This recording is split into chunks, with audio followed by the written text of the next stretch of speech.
It's a 540, the CPU module with onboard IOs, and also next to it, this is external IO modules. Our engineer Jacob, as you can see, wire modification for this ABB test rig here. Okay.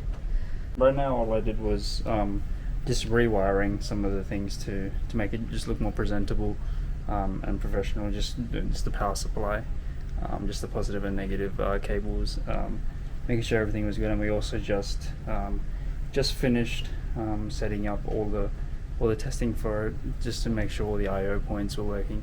And yeah, we just finished that up and just continuing on with the final presentation bit.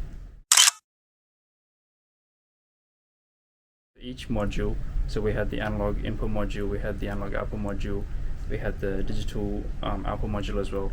We were checking to see, we were calibrating all those modules to see if the values matched up to what we were feeding it, and we used a multimeter as well to check if the values lined up, and if the values were off by a lot, then we would have to do further calibration.